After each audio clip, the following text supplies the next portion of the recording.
Good afternoon, class. My name is Danny Martinez, and I'm going to be talking to you guys about 4 different prompts today. The first one is going to be based on your understanding of Herzberg's two-factor theory of job satisfaction. What types of incentives or employee programs are most likely to reduce job dissatisfaction? What types of incentives or employee programs are most likely to increase job satisfaction? So, to reduce job dissatisfaction, I came up with competitive salaries and benefits, a good work-life balance, and a healthy work environment. These are all different reasons for programs to reduce job dissatisfaction. If you're getting good insurance, a good pay, and a good 401k set up for you, then there's no really need to look for other jobs if you're content with what you're receiving from your company. A work-life balance is also very a hygiene factor, just because there's some companies that are strict with their scheduling, and if there's an emergency, or if you want to plan to go do something outside of work, vacationing, family emergency, whatever the need may be, some companies will hold you accountable for that, and you can either get not paid for, you can either get in trouble for it. You might even lose your job for it. So you're gonna want a job that you have a good work-life balance in, where you can, if there's ever a situation where you need to get out of work and go do something outside of work, like for your life, that's something to look forward to in a job. And then a healthy work environment as well. I mean, you're gonna want to be in a good environment with good coworkers, good managers, good supervisors. If you have a toxic work environment, it's gonna kick you out of the kind of want to lead you out of the job to go look for something else. If you have people with nasty attitudes, or people that are out against you, these are all different reasons why you wouldn't want to be at that company. And job security is also another big one. I mean, I've been in a good amount of jobs where, I'm not sure if I'm going to have a job the next day because of how bad the company is doing. So yeah, job security is definitely a pro in that. So for to increase job satisfaction motivators, I came up with recognition and rewards, career growth and development, and then opportunities for achievement. So everyone likes getting recognized for the work they do. You definitely, you're there to make a living, and you also want to be just valued as an employee. So a good way to motivate you would be, if they did employee of the month, employee of the week, or gift cards and incentives like here and there for completing this job, or going above and beyond in your expectations. These are all different ways to motivate you to keep doing your job, and to want to grow there. So career growth and development is also another very big one. If you're going to want to continue to be at a job somewhere, you're going to want to level up and grow your level of work wherever that you're at. If you're a level 1 mechanic, you're going to want to go to a level 2 mechanic. If you're a assistant manager, you're going to want to work your way up to a manager. So these are all different ways that career growth and development could definitely motivate that. And I'd have to use an excuse that my company is very bad at doing that. They do not like bringing up people like levels. They don't like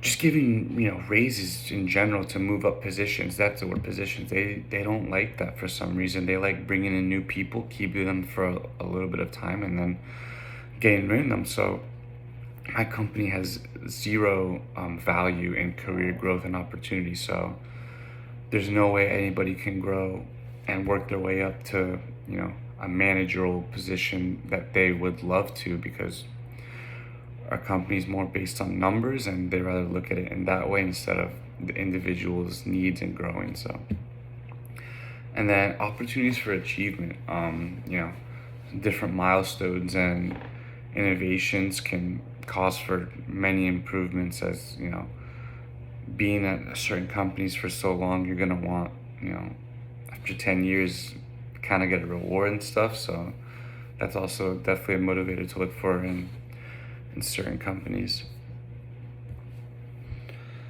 For my second prompt, it is compare McClelland's acquired needs theory and its emphasis on needs being shaped by experience and cultural background over time to Maslow's hierarchy of needs and ERG theory. Of these three theories, which do you think provides the most useful and realistic explanation for human development and motivation, and why? To my conclusion, I came up with McClelland's acquired needs theory for human motivation and development. And there's some reasons for that. I chose it because it's more flexible and dynamic. Kind of to bounce off on my first point, they're more interested on the individual's needs instead of looking at the employee like a number or any sort. They look at them as a human being, and they have certain things that they go through. So they want to be as much as flexible and as dynamic as possible. Also, it's applicable to workplace and leadership development. Another bounce off the first prompt. You're gonna want to, work your way up in the company, level up in your job positions, be opportunity for raises. So, all things of that sort. And also, it recognizes individuals' differences. It acknowledges that people have different dominant needs based on their experiences and cultural backgrounds. So, they'll work with you on that and work accustomed to your experiences and cultural background, which is very nice to hear from a company. Not all of them do that, so it's definitely a pro to look forward to. And yeah, they're practical and realistic because it adapts to individuals' unique experiences and cultural contexts, which the other two theories really don't. For my third prompt, it is: assume you are a manager of an auto dealership and all your salespeople employees are achieving the goals they have set for themselves in terms of weekly car sales. On the surface, this would seem to be a good thing. However, what could be the problem with this? And a lot of you may think that there's no problem with it because as long as the employees are reaching a certain goal, they're okay. They're doing what they need to do. But if they're only aiming for a certain number, once they reach that number, they're gonna just be laid back and not go to above and beyond to what they could be doing. And a great example is my company. I hate to talk down on my company, but it's true. As a mechanic, we have a certain hours that we have to reach for the work that we completed in the day. And once we reach that certain number, most of us, well, not me, but most of the employees will, be more laxed, go take more breaks, go mess around with other employees, just be unproductive at the end of the day. And it shouldn't be like that, because just because they reach their goals and the hours that they need to, they should, with that extra time, see how much higher you can get in with your hours, see how much more work you can get done, and you'd be making the company more and more money instead of just reaching for the bare minimum. you're gonna strive and go above and beyond for that. So aiming for like a certain set of goals is definitely can be dramatic for you, and it can hurt you and the company. Different ways it could hurt you is lack of challenge and growth. If you're there, at your job, going for the bare minimum, then you're not really challenging yourself to see what you're capable of, to reach extraordinary, to do extraordinary things that you would never be able to know that you could do, just because you're setting yourself up for mediocre. And you could be setting yourself up for success, for above and beyond. Who knows how far your limit can go if you're only aiming for mediocre. So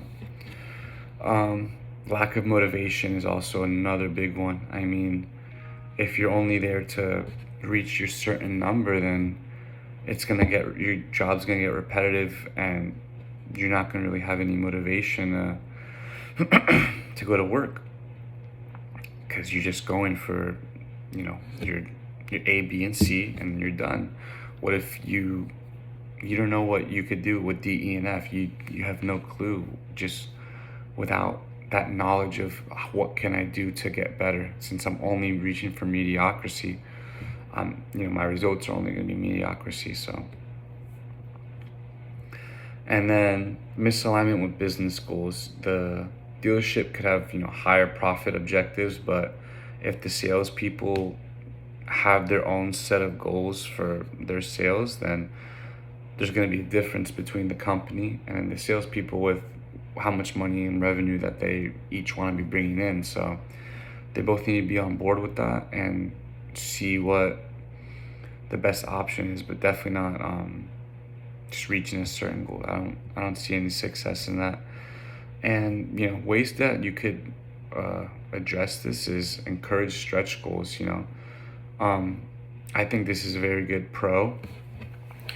For an example, if I was a car salesman like this prompt, and my goal was to only to sell 10 cars by the end of the week, and once I sell 10, like, I'm okay. Instead of like, all right, for example, I sell 10 cars by Friday, and I have Saturday and Sunday left, but I take those days off because, hey, I reached 10, I'm good.